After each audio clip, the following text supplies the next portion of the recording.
And I can see at least one person has got no sound, so we'll let them play around in the corner. But we can say anything we like right now. So thank you all for coming along.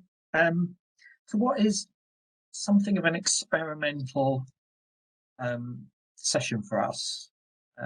So by way of introduction, I'm Stewart. I go back a long way with Doug, probably about 15 years, something like that, back into the dim and distant past. I used to work at Barclays, and I started off as an analyst, and after that I ran analytic teams. So I worked at Nationwide, I worked at Barclays for many years, then I worked at E.ON, which I like to think as going from a low interest topic into a no interest topic, because nobody cares about electricity, even though it's really important. Bringing us here, the courtesy of electricity. Then I swapped over to what I think of as the dark side. So I gave up a real job and became a consultant. I worked at HP for a few years, and now I work at Teradata. What you get in this course is something of, and somebody outside, oh, and I should say, we've got fledgling starlings just in the eaves up there, and they keep flying into the window. So if you hear some bangs over my baby starlings, not quite getting the calibration right on where the roof is all day. It's a bit distressing, but there you go. Yeah, so what you've got today is not the gospel truth. It's the truth according to Stewart. It's based on the fact that I've been doing this sort of stuff for about 30 years. And if nothing else, it's hints and tips. Hopefully some of it will be useful. If we're really lucky, all of it will be useful. If you disagree with something that I say, you're allowed to. I'd be interested to have discussion about it. If it's a really violent disagreement, we might take it offline. But you know, the idea here today is to, well, you know, I can talk for, well, we normally say I can talk for 6 hours because we normally run the course for 6 hours in a slot, but I can certainly talk for a couple of hours, and it'll be better for you guys if you interrupt me or ask questions. I've seen we've already had a helper, a small furry helper come in. I appreciate everybody's at home. Amazon will ring the doorbell. You know, the kids will come in. My children are older now. I have told them, and by older I mean the youngest one is 18. I have told them not to interrupt me, but you can see the door behind there. If it happens to you, don't worry. You may become the butt of a joke, but no, it's fine. I've got some slides here. They're more to remind me to say stuff than anything else. And you get a copy of them at the end to save you making any notes.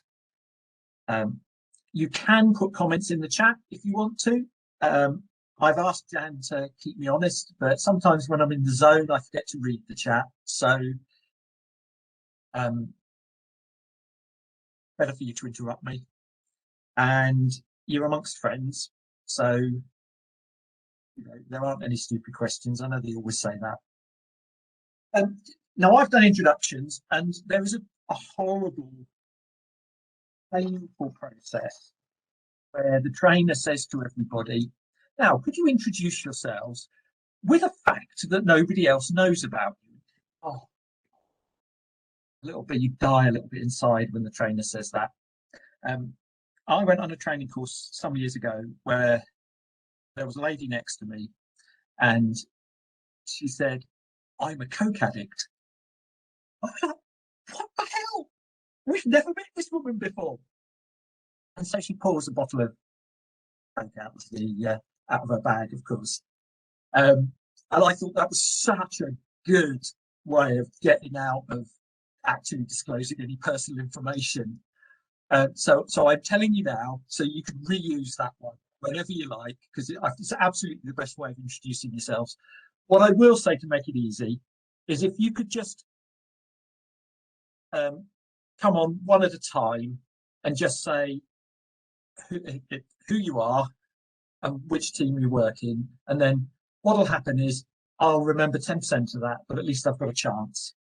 So I'm going to start at the top because I appreciate we will be in different orders as well on the screen. So I'll start at the top and say, Jasmine, kick off. You're on mute, by the way. Oh, can you hear me? Yep. Okay, hi everyone, I'm Jasmine. I work in data operations team. Fantastic. Amna? Hi, I'm Amna. I work in the location strategy and data analysis team. Chris?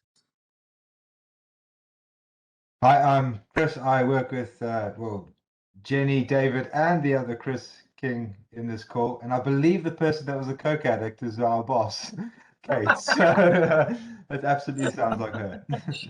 So I drink gallons of the stuff. I wouldn't put it in any one person's door. Thanks, Chris. Louise? Oh, can't hear you, sorry. Your mic's not working. No.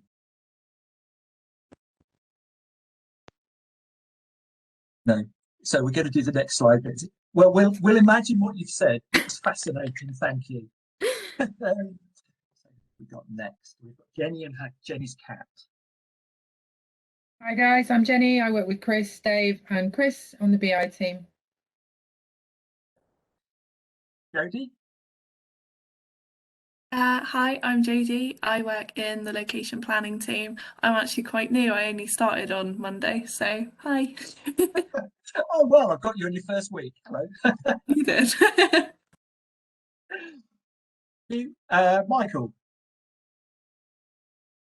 It's funny that you picked me now because I'm also working the location planning team. So Jody and I are colleagues, and Emna, but Jody and I basically doing the same thing, but she's doing it for the UK and I'm doing it for Germany. Excellent. Sean? Hi, I'm Sean. I work in commercial operations, working on developing ATE. Now, it's doing this thing where it's moving people around. So I think it's moved Chris number 2 to the top of the screen. He's just come on his camera, so I'm going to say, Chris number 2, can you say hello? And if you can hear us, we can see you. Please don't wander around in your underwear. No. Wave if you can hear me, Chris. We'll leave him. He'll come back to us. Magdalena. Hello, everyone. I'm Magdalena. I'm in business performance team. Started in April as business analyst. Thank you. And I think we just have Gertie left. Last but definitely not least. Yeah, hi, I'm Gertie. I'm in the Insight Rewards and Pensions team. Oh, an interesting mix that. Yeah. Quite sure how it all goes together, but there you go. Excellent. Thank you very much. Thanks, everyone. I can promise you that I'll remember about 10% of that. Hopefully, Chris King can hear us now. Wave, Chris, if you can hear us. Go on, go for it. No, he can't. Oh, well. Well, we can all be rude about Chris, can't we? So a little bit of etiquette we don't normally bother with because I've got you in a room and you're trapped. If you could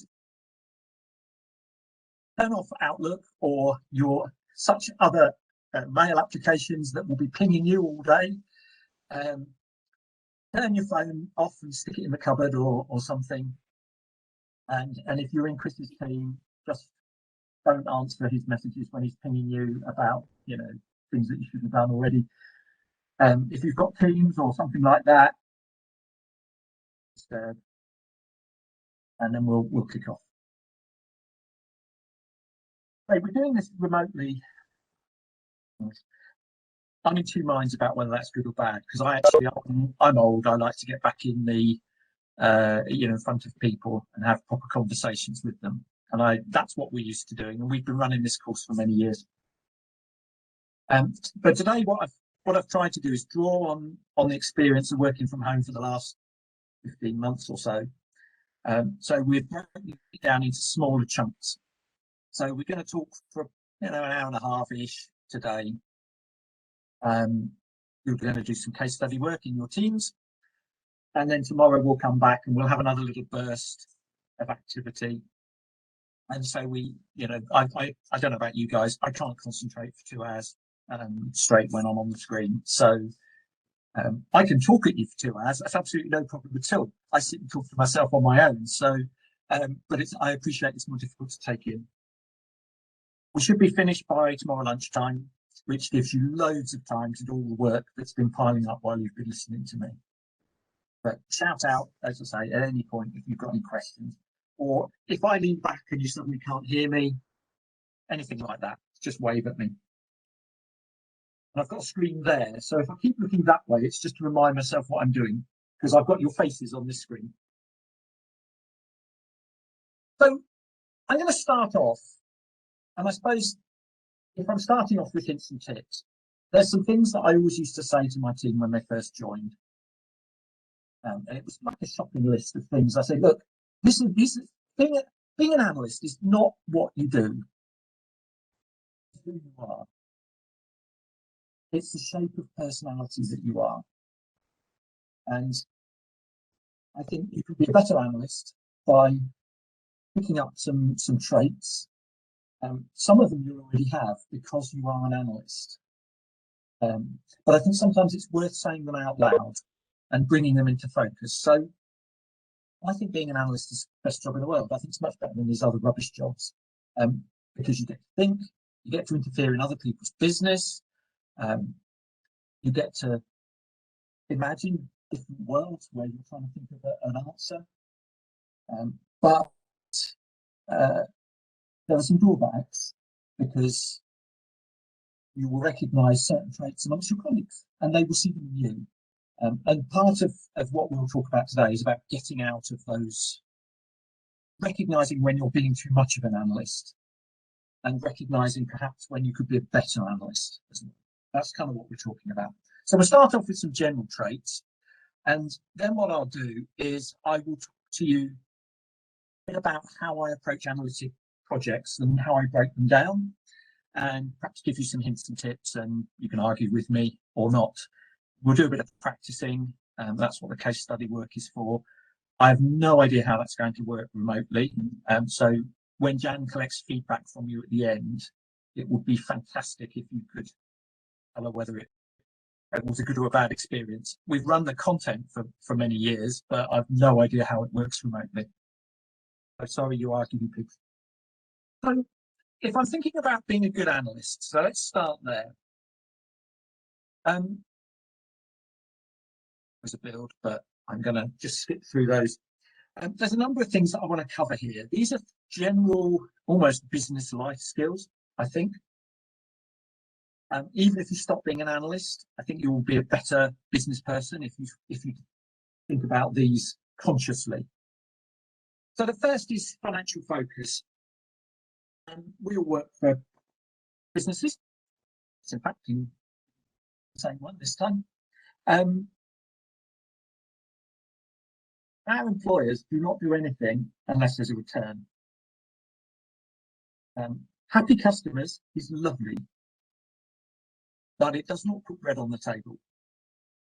So whenever we're doing stuff, you have to be thinking about what's it worth, so what?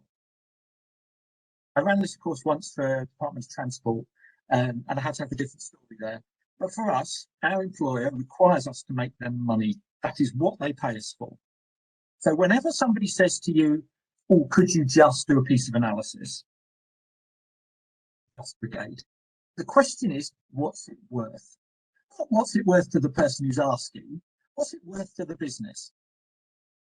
They may not know the answer, in which case you can ask them why they get priority over everyone else. But specifically, you need to know that, and you need to find it out yourself, maybe, if you don't know the answer. So always, always, always, what's it worth? If you're working in a more commercial team, let's say you're looking at something like, well, site locations. If you're going to move to a better site, the question is why? And it naturally follows that you look at the cost of moving and the extra revenue that you might generate. If you're working in a team for somebody in marketing, for example, and they say, well, could you just do me a customer segmentation? What's that worth? And the answer is, well, it depends what you do with it.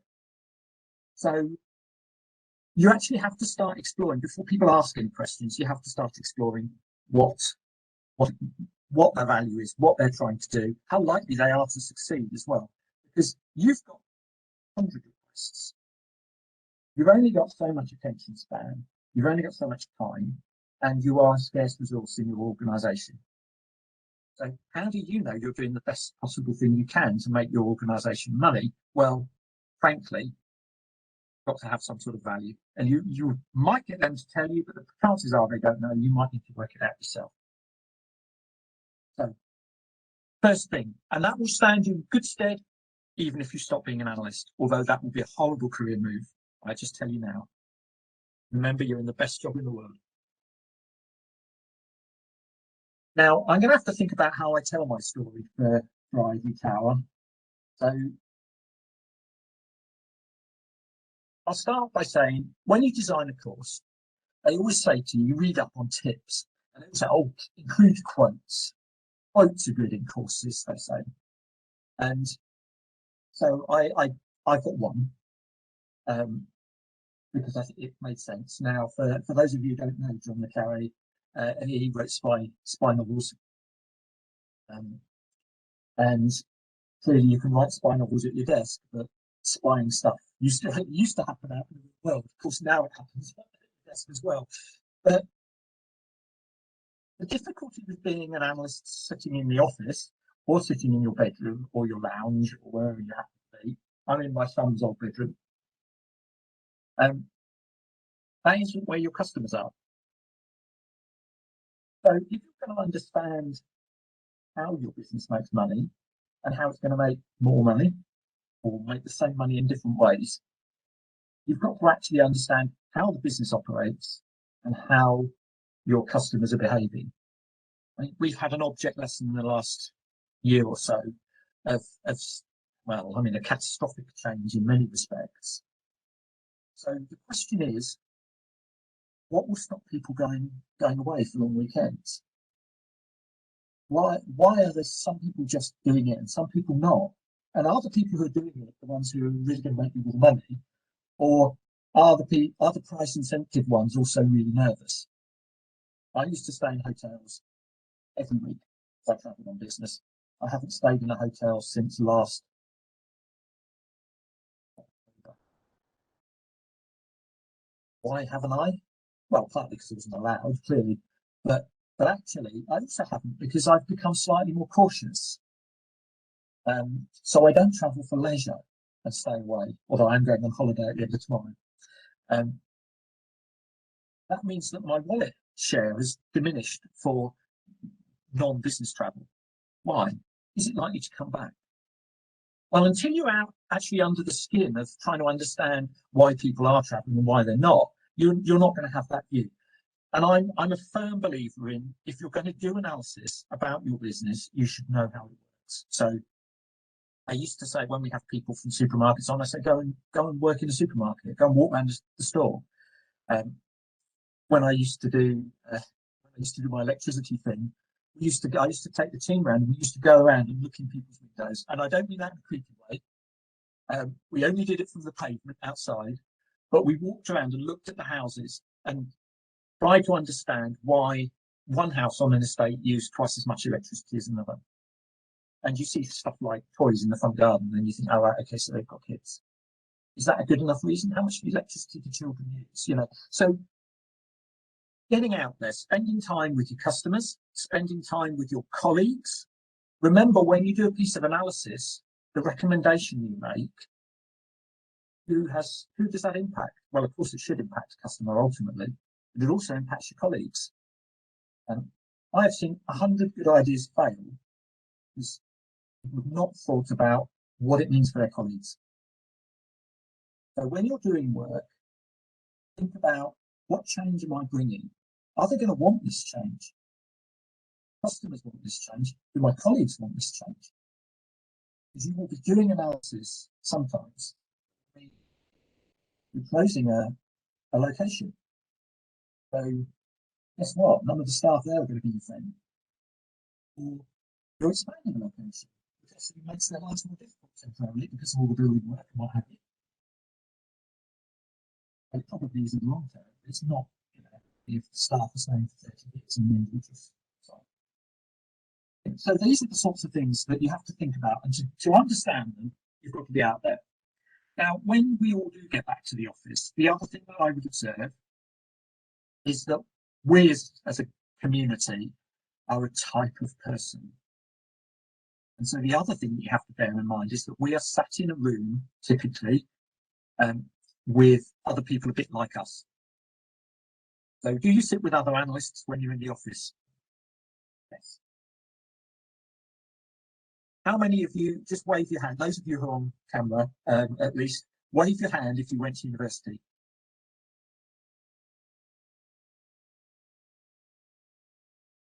Who, let's think of another thing.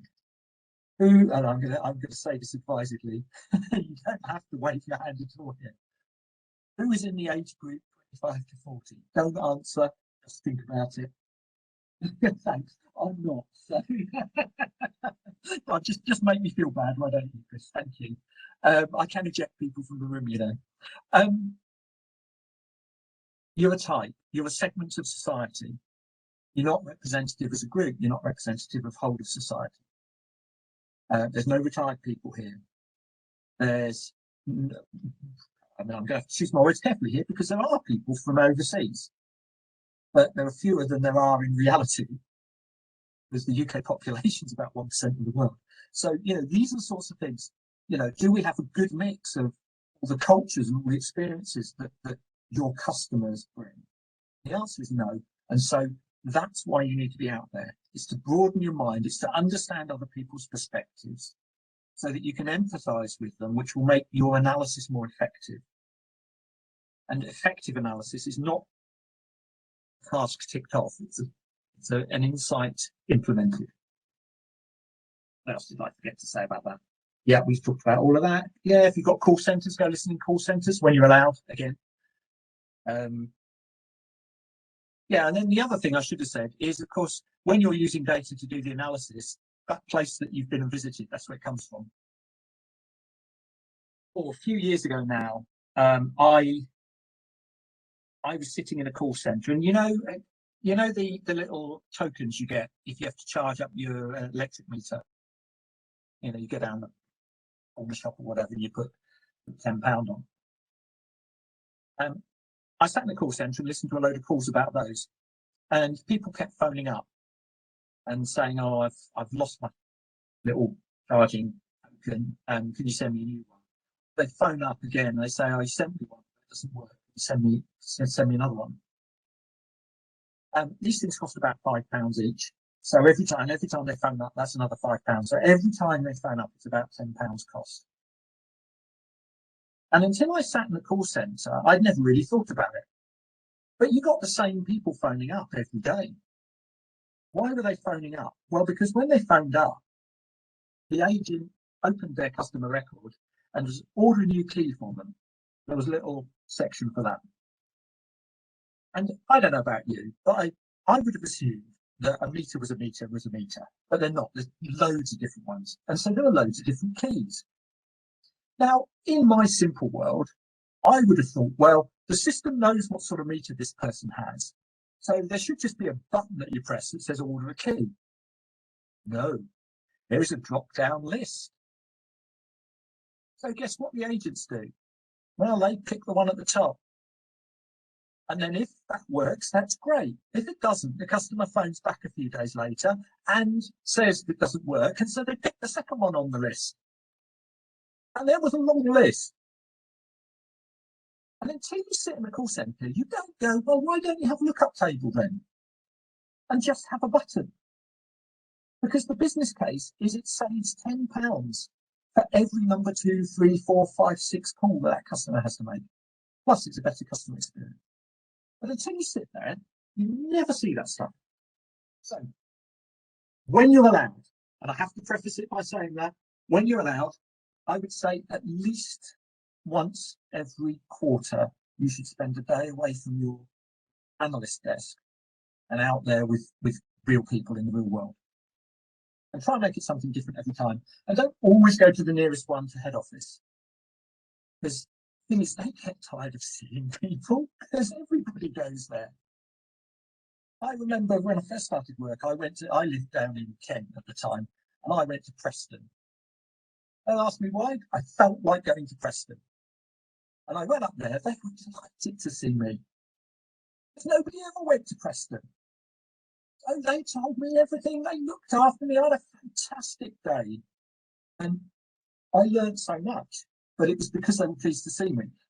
My colleague went to the branch down the road from the head office, and they were just sick to death of seeing people, you know, it was just another person through the door. So think about that stuff too.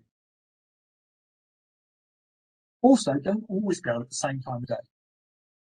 Because in your line of business, your busy time and their busy time, not the same thing. And it's a bit like if you go to the supermarket on your day off and you're in there during the day, it's a different type of person that you see then than when you go on a Friday night after work. Obviously, all of this in hopefully post-pandemic normality. So think about it and make the effort. It's really, really important. Environmental awareness. Now, I do not mean by this being environmentally friendly, but you should be too. What I'm thinking here is knowing what the hell is going on in the world right now. A lot of people exist in little bubbles. Doesn't work if you're an analyst, because you have to be able to explain why something's happened. So you have to have some understanding of what else is going on that isn't captured in your data set. So pay attention to the news, and I mean a mixture of news. I mean, there's been a lot of press over the last few years about bias in news, media, and all of that. Well, it's there. What I would say is read a variety of news sources. Let's start with somebody like the BBC, because they bend over backwards to represent both sides of the argument, even if one side is wrong. Then read The Guardian for a left-wing view, and then read The Daily for the right-wing view. Because your customers are reading all of those, and they are exposed to all of that news. And you need to understand what's shaping their behaviours. What are they seeing? And so it's not making a political point, because you will read stuff and it will really annoy you. But your customers are seeing that and they're being influenced by that. And then you have to think, how is that affecting their behaviour in my business? So start off by reading news. By the way, sport is not news. Football is not news. Doesn't count. Block it from your mind. Cricket is, by the way, but not football. I always used to say, read paper from the front page to the back, not the other way around. Hands up who reads an actual physical newspaper now. Yeah, right. You're trying to make me feel better, aren't you, Chris? Nobody does. I not even me. So read it from the not sports bit to the sports bit. Make yourself read 4 items of proper news before you look at football scores or whatever sport you happen to be interested in. Read a variety of things. There are other sources of information as well. I mean, I don't know if I'd say gov.uk is a source of news. I also wouldn't say it's particularly reliable sometimes. But there are other places that you can gather information. And quite often with news, particularly online, it's great because you get a link to click, you know, further information. And you can end up in places like gov.uk, all sorts of, you know, generally speaking, reliable outlets that will fill your head full of things that will be useful for Trivial Pursuit, they will be useful for pub quizzes, and they will help you be a better analyst because you will have perspective on why something might be happening. And what I would also say is sometimes you should read things just because they're interesting and not because they're remotely relevant to your day job. This is really quite old, as you can see from the browser.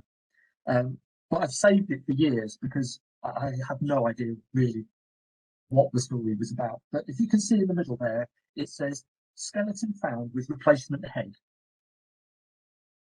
I mean, really? This is so somebody has taken the trouble to behead 2 people and swap their heads over, and then run away and go, ha ha ha, that'll be funny. Somebody in 1,000 years' time will really wonder what went on there. All I'd say is it doesn't have to be strictly relevant. Sometimes you can read good stuff too. And National Geographic is a good place to go because they have some fantastic papers. So what else did we say? Yeah, read things you're interested in. And it's also okay to be interested in unusual things. Normally when we're in the room, I might get people to shout out countries they've been to or something like that. But you work in a team of people who are all unique individuals. You all have different interests. Some of them are more exciting than others. I don't have any particular exciting interests. But everybody else around you is a source of knowledge too. So if you've got an unusual interest, pursue it. Somebody will find it interesting one day. And that becomes part of your USP because you have this body of information about, I don't know, birds or yaks or whatever it is that you happen to be interested in. I used to work with somebody who was interested in gymnastics. Unfortunately, he was one of the people who you probably wouldn't allow in a gymnastics arena. But anyway, the other thing is I'd say don't be afraid if you read something interesting to follow your nose, to follow the threads to another article, to try and say, well, actually, that sounds a bit funny. Why might is that the whole story? You know, we've got customers doing X. I think I understand why, but maybe not. And so following that little thread, it will build a wider picture. There's kind of a universe of stuff out there that we don't know.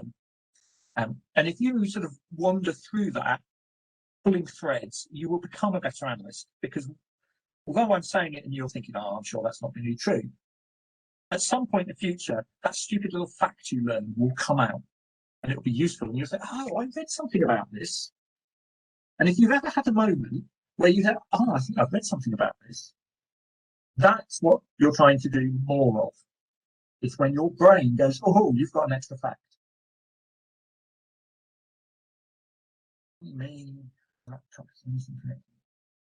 Oh dear. Oh, you got to say, oh, Chris. Hello, Chris. Anyway, don't break it by shouting. Yeah, we talked about newspaper. I don't read the Sun and Star and all of those. They're not proper newspaper. You're not going to know their actual news from there. I'm not sure that I dignify Daily Mail, but at least it's a popular news site. Other people's interests I've mentioned. Oh. Right, yes, okay. So, hands up, who's an extrovert? Yeah, well, your sound doesn't work, so I know it is. Okay, so one of the things that we are unrepresentative on as an analyst population is that generally speaking, we are not extroverts. That means that we are quite comfortable sitting with the camera turned off and I can see, well, I'll give Chris a pass, but the other 4 of you, I can see you sitting there with your cameras turned off and I'm thinking, oh, I don't know what you're doing, making a cup of tea or something. We don't necessarily seek out huge amounts of companionship from others.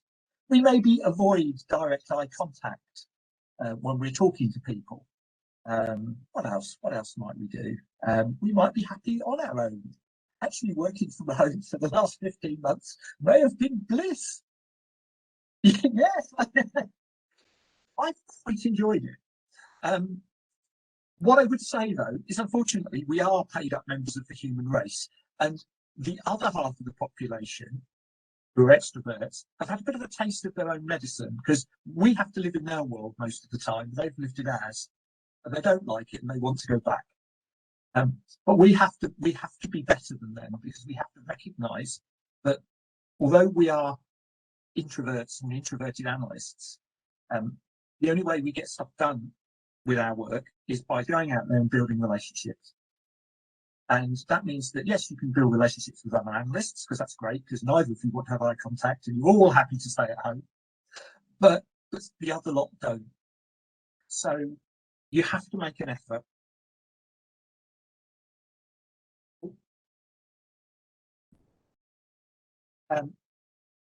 Now, I'm going to say this is still true, regardless of whether it's you know, you're face to face or not. In the real world, I mean, people have faces for a particular reason, and it's because we communicate by things like facial expression and body language, and we are used to being in each other's presences. So if you're trying to build a relationship with somebody, it is very difficult to do it if you turn the camera off like this, because then all of a sudden I could be doing anything. I could be flicking the V's at you and you would not know. You don't see anything of my body language, you don't see anything of my personality, if you like. They always say 90% of communication is non-verbal.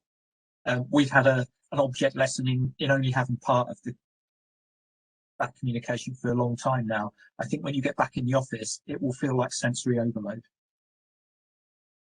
I think it will be hard work, but it's so important that you spend time with people. So when you have the chance to be back in the office, make the effort to go around and talk to your colleagues in other teams.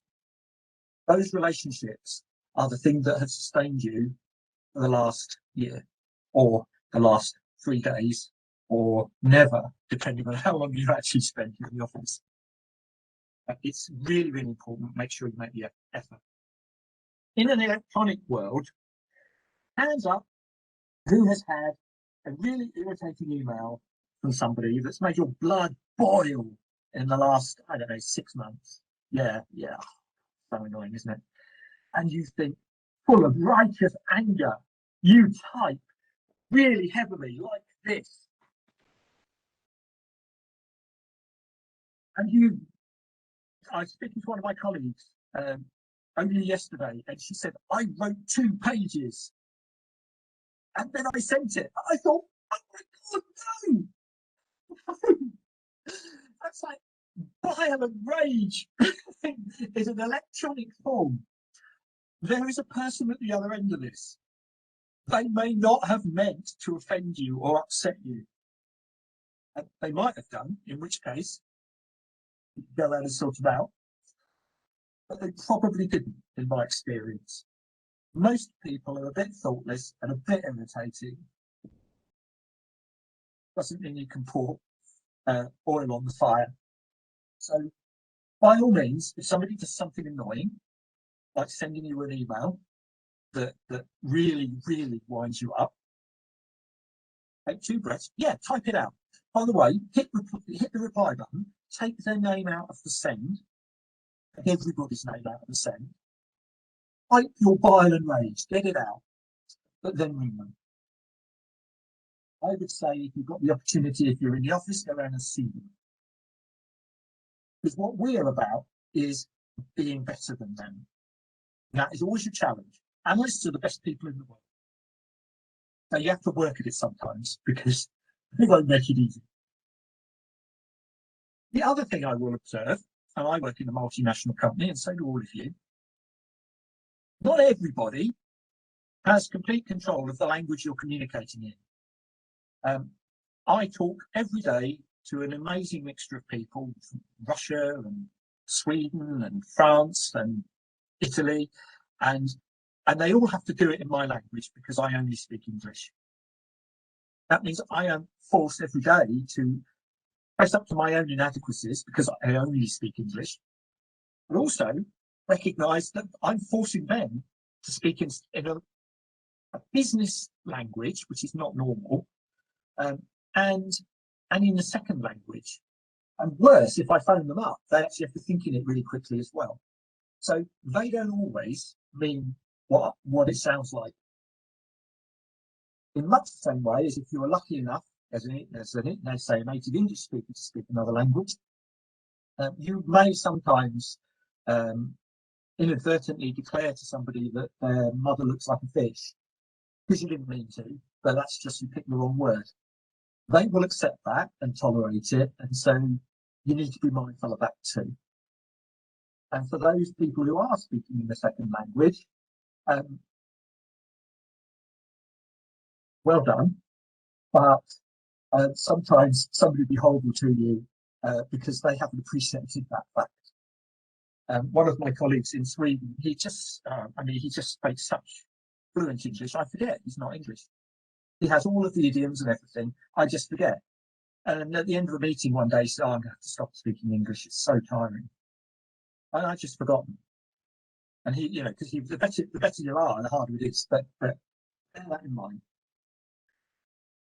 Yeah, we've talked about all that. And the other thing, while I think about it, you've got people who communicate in long email form, and sometimes you get people who send you a sentence. So you get an email that's one sentence long saying, can you do this? We think that's polite. Thumbs up, or a bit rude, thumbs down. Quick response. Audience participation. Yeah, a bit rude. Yeah, depends on the person. I used to work with the sales director. He would, if you had a face-to-face meeting with him, you would get a maximum of half an hour in the diary.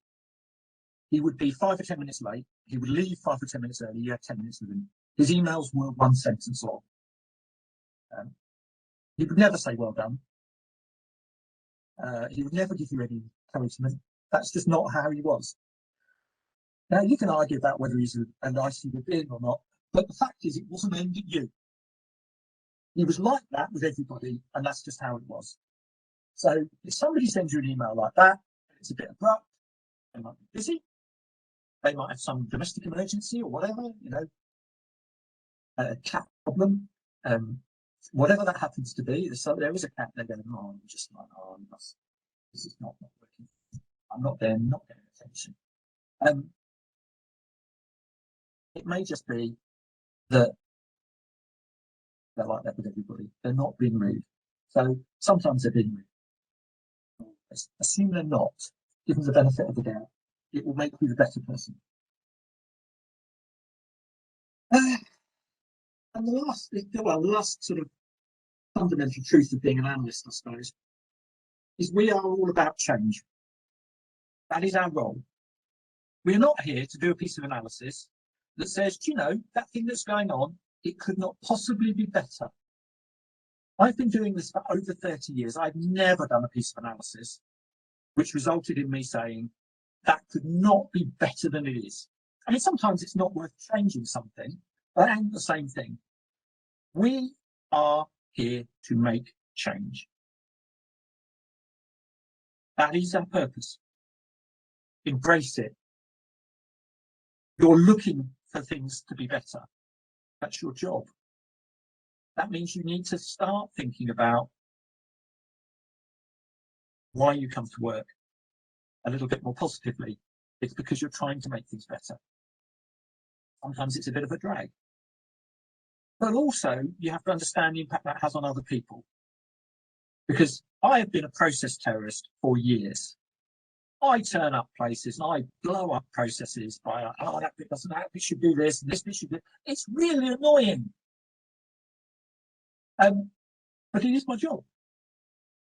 So be really clear that that is what you're here for. Think about why you've been asked to do the work. We talked about the value, but really you're looking at change. Someone else needs to do something different. They don't want to. People don't like change, generally speaking.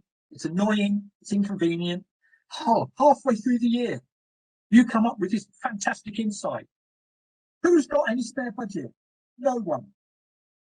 And halfway through the year, it's half spent. Anyway, they know what they're doing in the second half of the year. You've come along and you've interfered with their job. You've made their job more difficult. But it is your job to make their job more difficult. But it doesn't mean that you shouldn't be thinking about how you're going to influence them to change. And we'll talk a bit more about that in a bit. Last thing, just a kind of an approach that you might find useful, you might not. Mind maps. I love mind maps. I am a blank piece of paper person. I like to start with a All of them here. I do not want you to write my problem down. I want to write my problem down. I want to think about it. I want to draw a little picture. I want to build out my understanding of what I'm really trying to do and why. And indeed where the limits are. I have had people in my team who've been afraid of a blank piece of paper. They like the structure of somebody telling them what to do. Don't be that person. You are paid to think. You're all bright. You've all, of course, got all this contextual information from reading the papers and looking at the news and all of that stuff. If you can't fill a piece of paper in based on about a problem that a business that you work in has got, and I appreciate it, if you've only been there for 3 or 4 days, then I'll give you a pass. If you can't do that, then you might be in the wrong job, but you definitely shouldn't be afraid of thinking about a problem from scratch. Other people will not think about a problem from scratch. This is the place where you start to drive out things like assumptions that they've made, and they don't even think about it because they've worked in the organisation for 20 years. So if you Google things like mind maps on the internet, and you get all sorts of weird stuff back, sometimes you will also get other people's mind maps. I don't know why I would write a mind map, scan it in, and then post it somewhere. It seems weird, but people do. And this person has really worked hard. They've got their little brain in the middle, and they've got color coding, and also I have a piece of paper and I just write on it with a pencil. Some of you will be more artistic. There's a thing called an Ishikawa diagram, and it's like a fishbone. I want to Google that. What you have is you have this theme, and then the ideas come off the side, and it looks like like a cartoon fishbone. Mine have been more like this picture where I've sort of drawn all over things, and then there's a little doodle in the corner where I got sidetracked. Started colouring in the peas or something like that.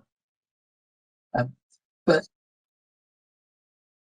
it's amazing how calming it is to write down what you're trying to do and then realise how many gaps there are. Because those gaps will be things like projects that you should have been asked. It might even be a more important question than the question you've been asked. Or they may have asked you something that really is over here on the tip of one of these things. Actually, to answer it, you have to answer this problem in the middle. And so rather than it being could you just tell me how many customers have done X, you've now got a 3-week project, because actually you've got to get under the skin of what it is that gets people to the point that they asked for X or they did X and they were in the lobby or whatever they have to be doing. So, does all that make sense? How are we doing for time? Horribly. Excellent. Are you all still with me? Even the people on their blanked out cameras. Hopefully you are. Good. Right, I'm going to have a quick drink because I'm talking and you're all just not listening, which is great. But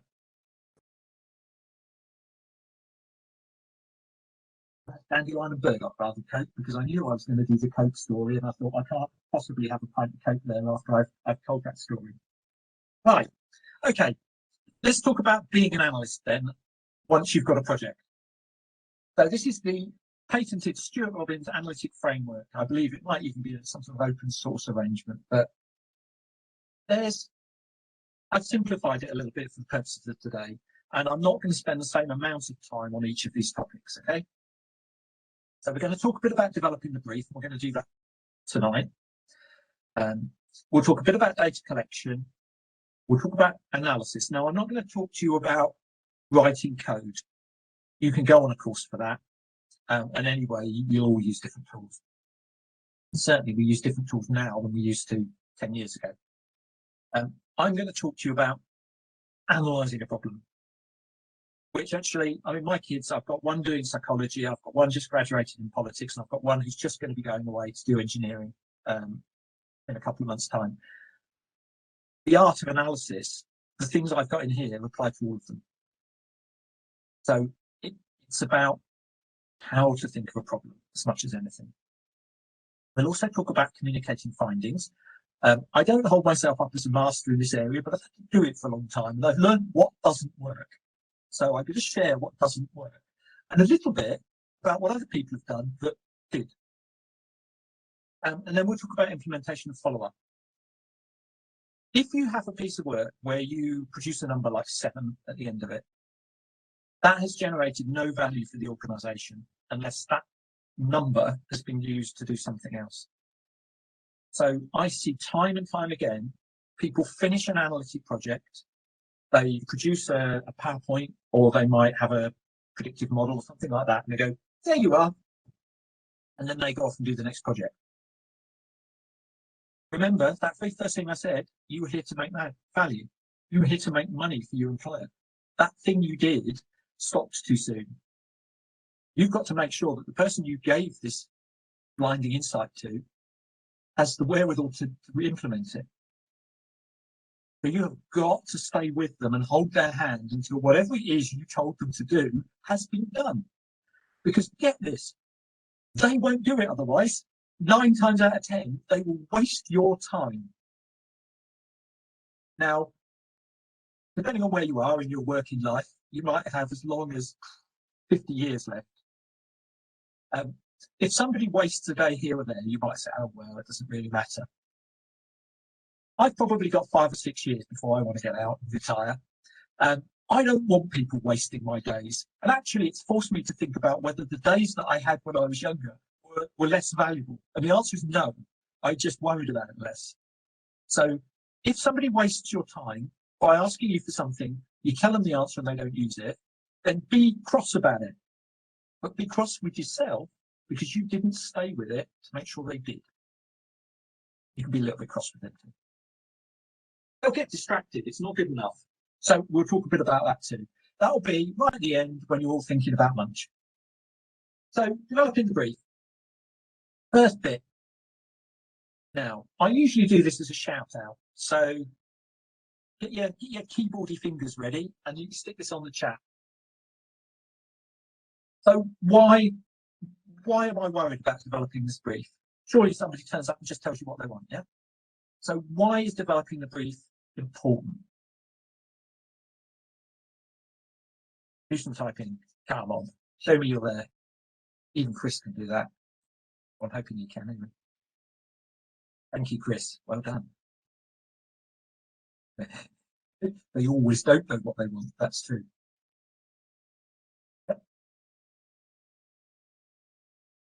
Any more for any more? I will pick on people, by the way. I actually have a perfect log of who's not participating. Normally I have to remember when you're all in the room, but I did have a list of names, haven't I? It's much harder to sit there and not do anything. Yeah. Okay. Yeah, good. Okay.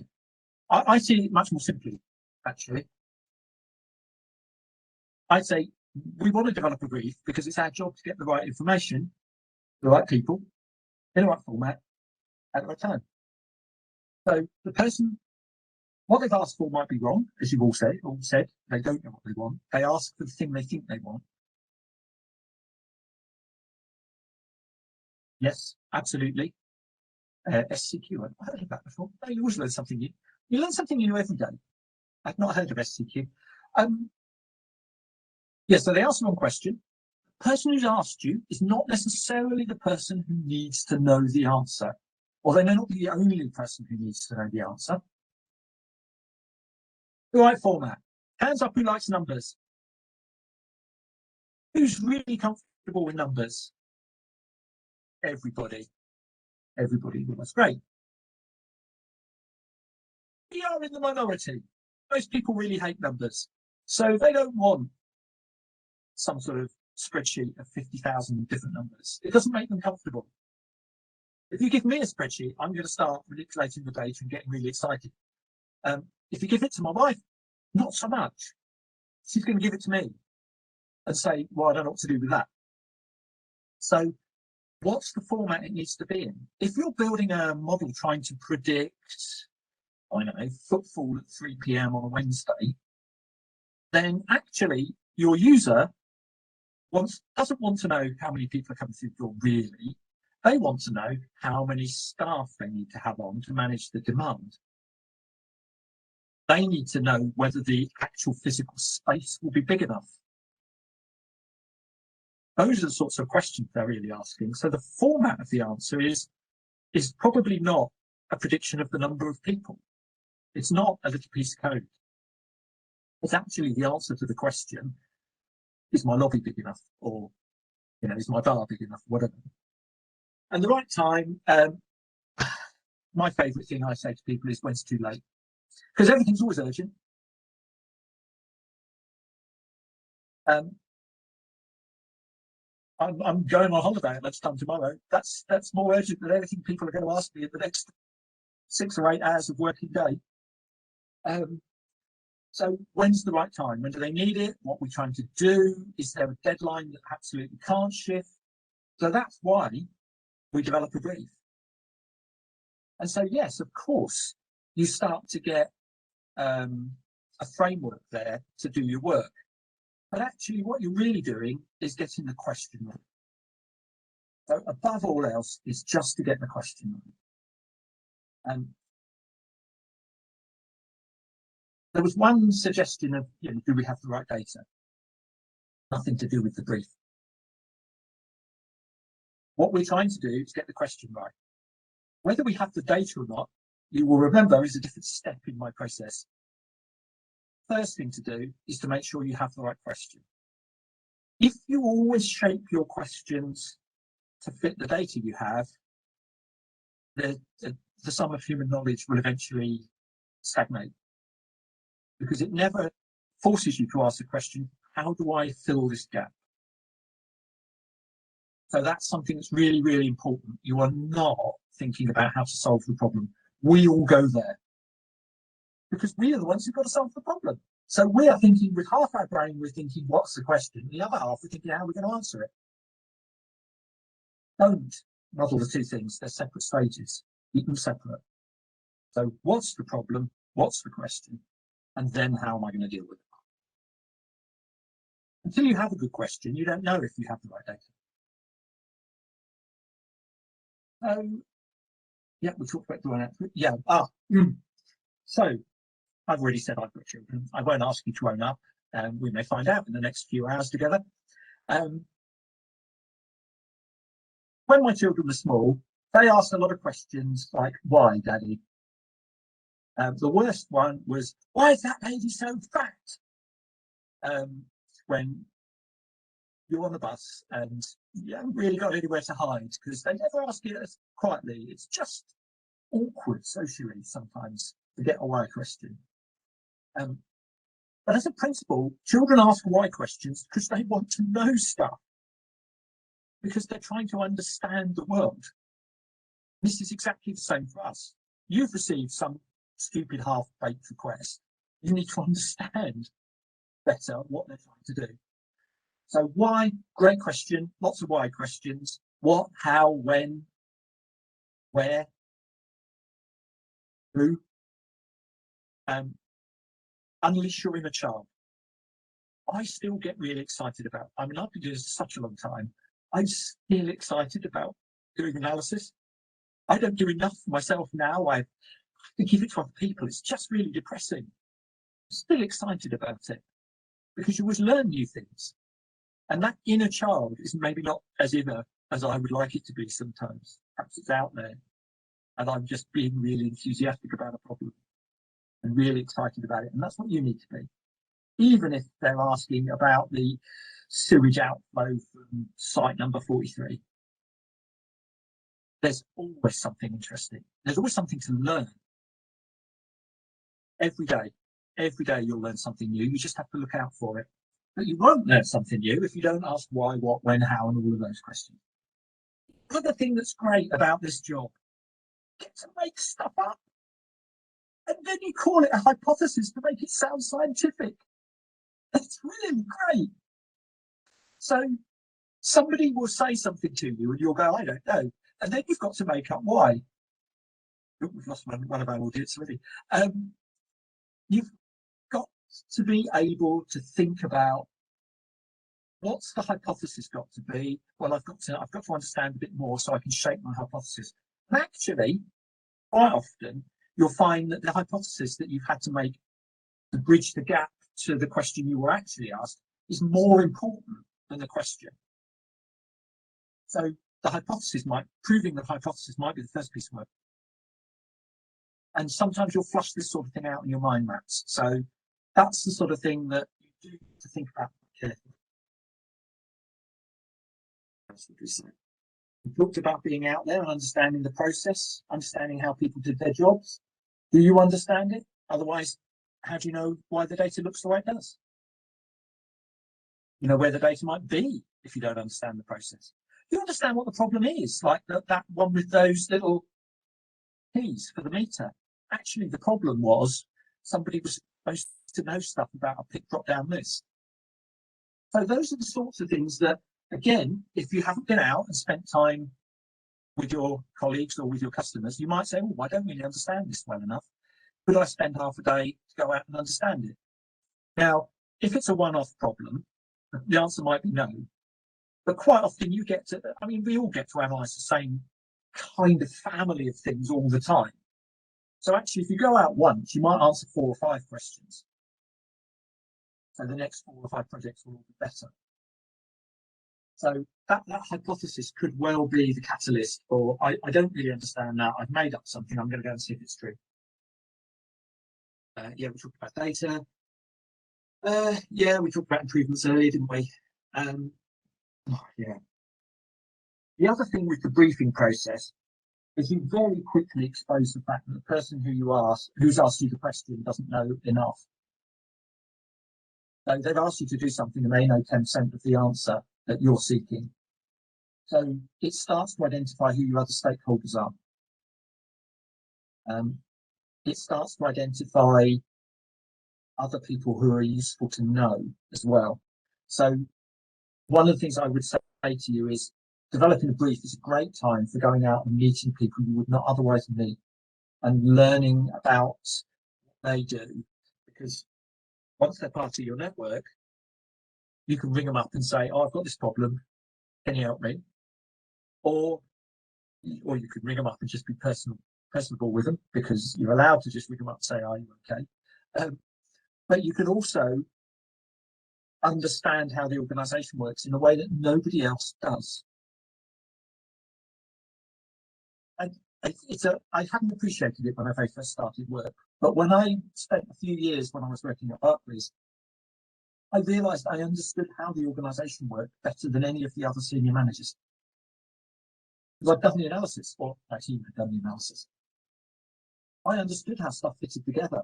I understood why it didn't fit together sometimes. And when I was at Eon, I argued, and this is I learned from me, don't do this. I argued with the IT director about how we did billing estimates, because I knew how they did it, because I'd done the analysis, and he thought he did, and I argued with him because he was wrong. And it never ends well when you argue with the board director in the board meeting. That's all I'll say. Never my friend again. Yes, so anyway, so don't rely on your client knowing about what they're asking. What else? Touched on this, the right data. We are not, when we're developing the brief, thinking about how to do it. I'm going to say it again. I might even say it again before the end of today. You are not thinking about how to do it. You are thinking about what the problem is. So if you only remember one thing from this session, remember that sentence. And that's why I like mind maps, because the thing is, when you've thought about the problem, you can do boxes around the bits you're going to analyse. And then you understand how it all fits together.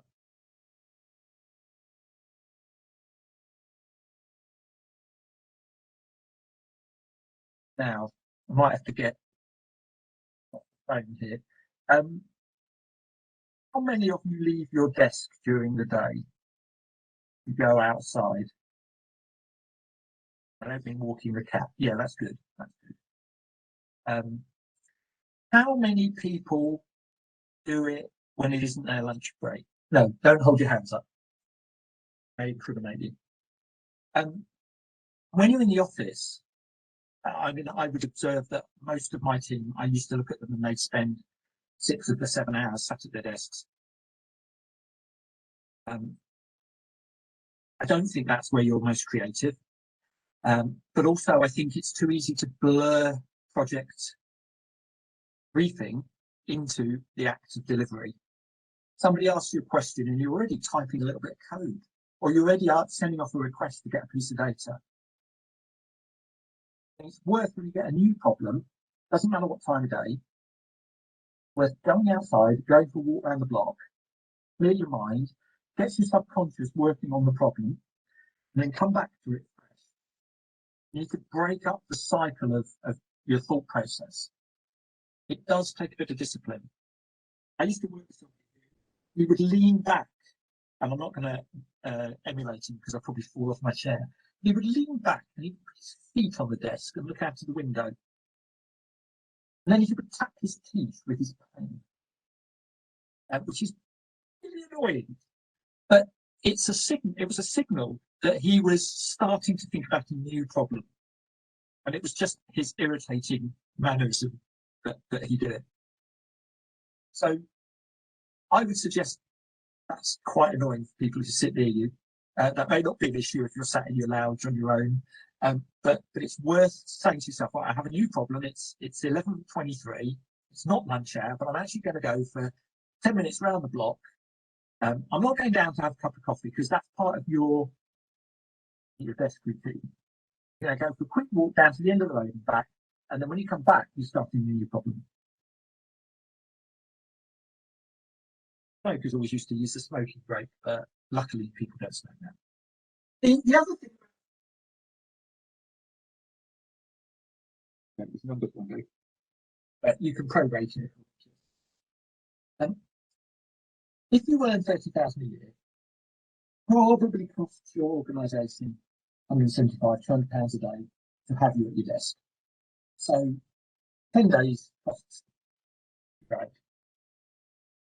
Which, you know, if you were thinking of buying a really expensive TV, might be that sort of amount of investment. And if you think about it, if you were going to spend £2,000 on a computer or a TV or bed, whatever, you would think about it, wouldn't you? You'd do a bit of research, perhaps. Yeah. They'd just rush out and buy the first £2,000 TV they saw. None of you, because you're all analysts, you see, it's probably glamourised. If you're doing a 10-day project, then surely that investment from your organisation requires you to spend at least as much time as you would do if you were spending £2,000 of your own money on a TV. So would you spend 2 or 3 hours thinking about the problem before you started?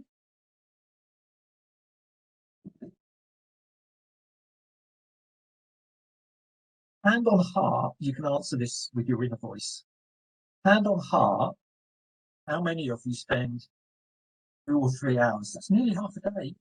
Nearly half a day thinking about the new project that you've got before you start thinking about how to do it. I suspect I know the answer, and I suspect you do as well, because I can see 1 or 2 guilty faces, even in these small little boxes. And I'm going to assume the people who are hiding behind their lack of a camera are also feeling guilty. So if you've got a 10-day project, yeah, spend half a day thinking about what it is you're supposed to be doing, not how. You've got 10 days to think about how. So get the amount of time right. Don't rush at it. Don't quickly answer the question because you can quickly answer the question, because that's a recipe for wasting your time. You do 10 of them, you've wasted 10 hours. 10 of them, you've wasted 10 days because you haven't asked what it was for. And then when you give them the answer, they say, oh yeah, that's not what I really needed. It's what you asked for, yes, but I'm an idiot and I asked for the wrong thing. It's kind of what they're not going to say to you. So spend a bit of time. How are we doing? What else have I got to say? What else? Let me think. It's odd this, because normally I'm in my flow, and you know, I'm just I don't even hesitate. It's funny doing it face to face. It's much more difficult to keep the flow. So you've agreed a brief, and this is a little bit of audience participation, just to prove you're all still out there and alive. And there's not like a little video on the loop there that shows you sitting at your desk scratching your ear. You've got your brief. Is it a bad thing to change the brief halfway through your piece of work? Yes or no's? You can just ping them on the chat, and we're gonna have a little survey.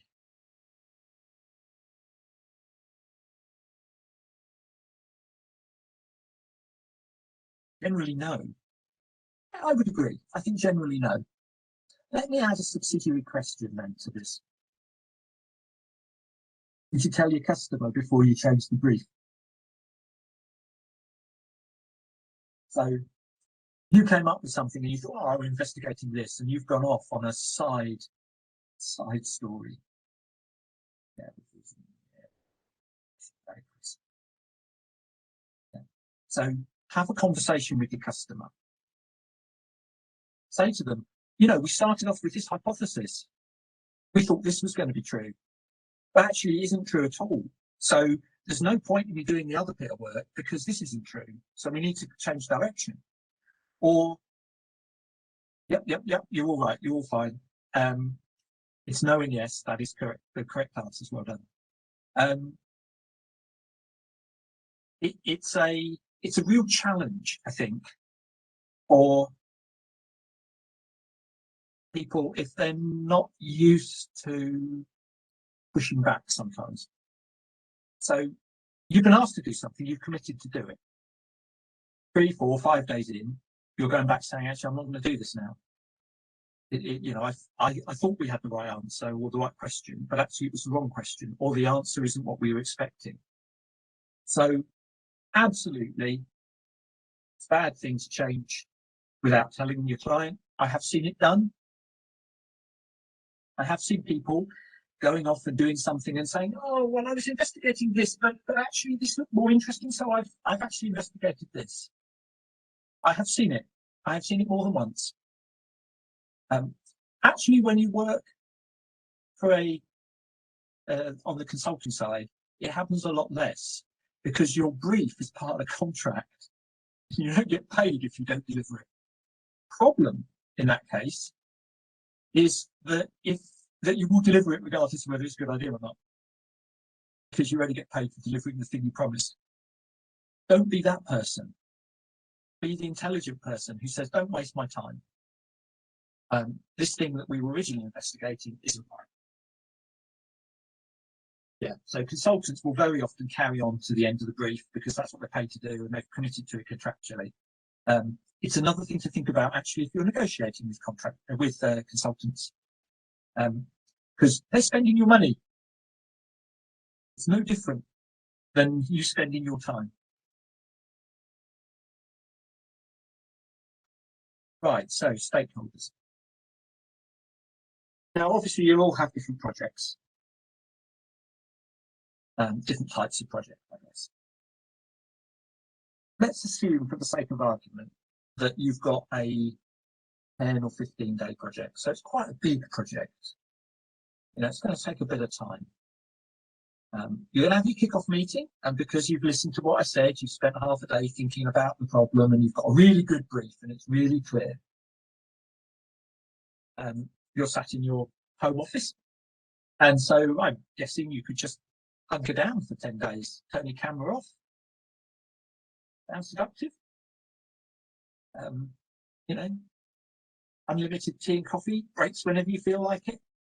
And then at the end of 10 or 15 days, you come back with the answer. We'll avoid that problem that we were just talking about, where the brief had to change. Sound reasonable? Who'd like to do that? So you have to talk to pesky customers, do you? Oh. So let's say you had the opportunity to speak to your stakeholder, how often would you speak to them? Yeah, ping it on the chat. Remember, you've got 3 weeks. So we won't count the brief and we won't count the final presentation. How often in that period would you reckon to speak to them? Big project. No, I've lost the little chat box.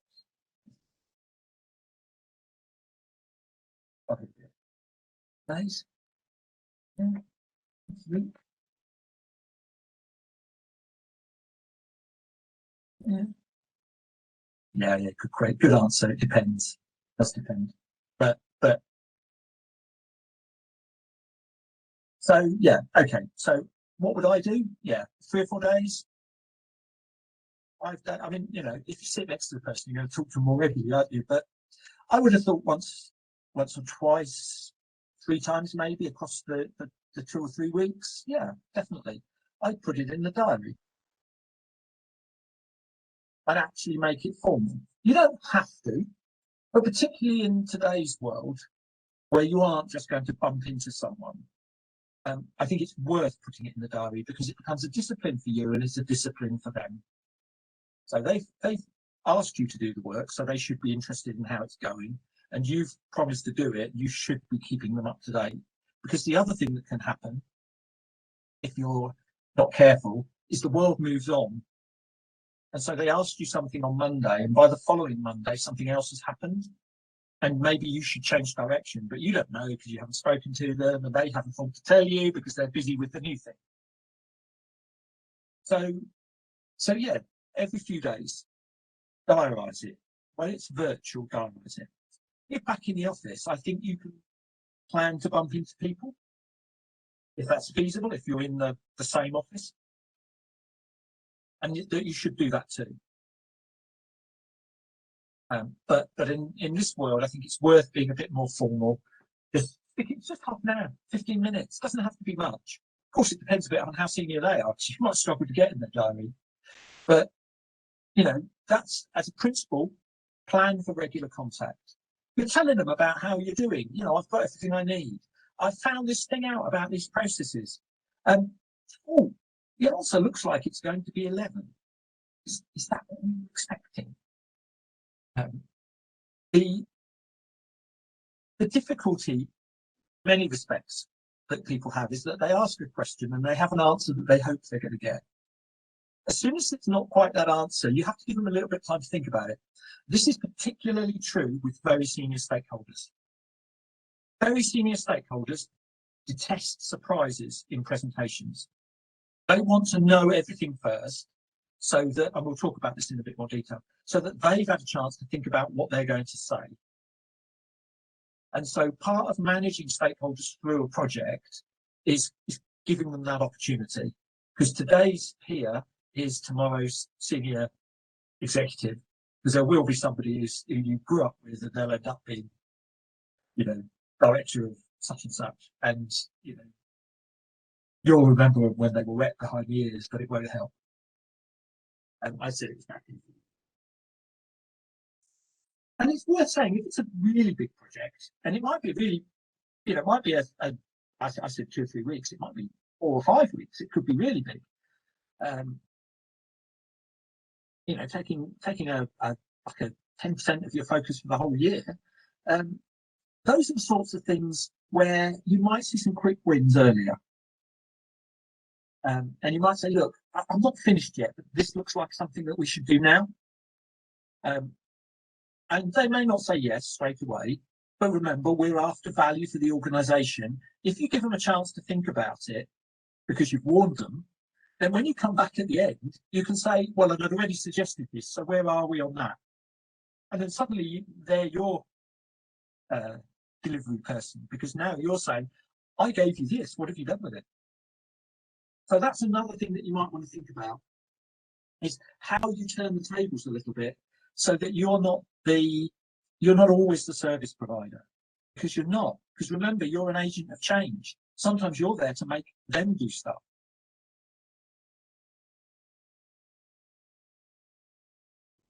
Yeah, weekly updates. Yeah, corridor conversations. You know, those kind of casually bumping into people. So I used to work with somebody who was director, the commercial director. He was the single best people person I've ever worked for, and I've worked for some really good people, but he had it down to an art. So we sat in a building that was a figure of 8, basically. It was sort of a square. You kind of imagine a digital 1980s. And I was always in quite early, and his office was in the far corner from the door.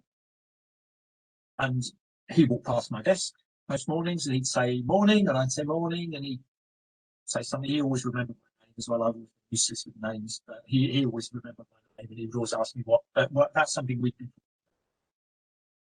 Sometimes I would be at different other people's desks because you get in early so that you can go and catch somebody before they were tied up for the day. And occasionally I noticed that he'd come past there and he'd just say morning to them, and he'd speak to them, and he'd say morning to me because I was there. And after about 6 months, I realised that there was a pattern to this. What he did was he walked in a different way every day so that he could bump into people and just see how they were. And it took me 6 months. God, I'd seen him in there 6 months doing this, and it took me 6 months to realise he was doing it deliberately.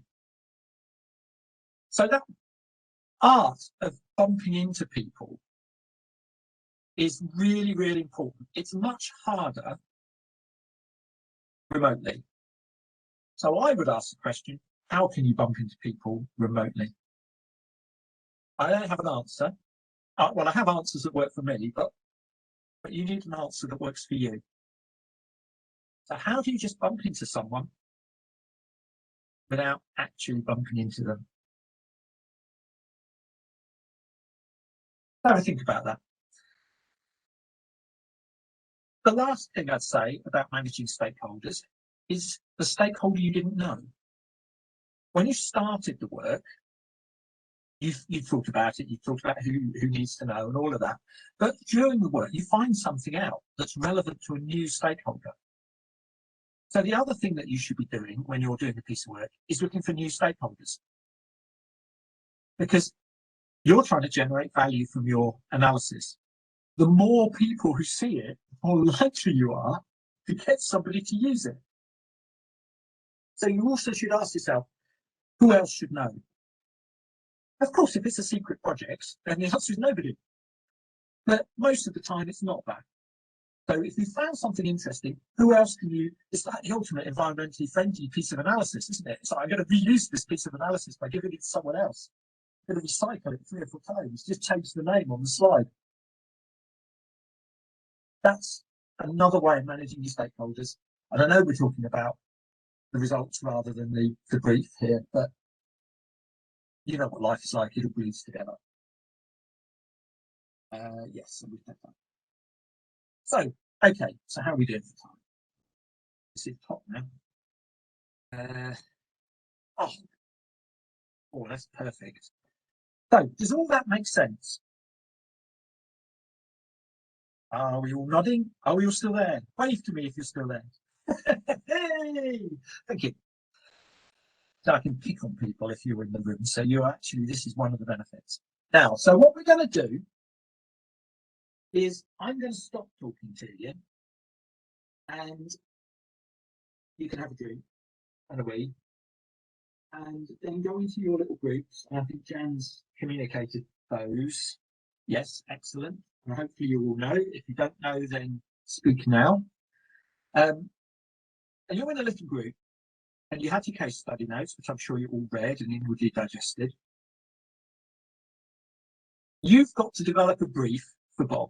Now, I appreciate you haven't got Bob to talk to, so it's a little bit more difficult, but you've got your friends, so you can kind of role play that if you like.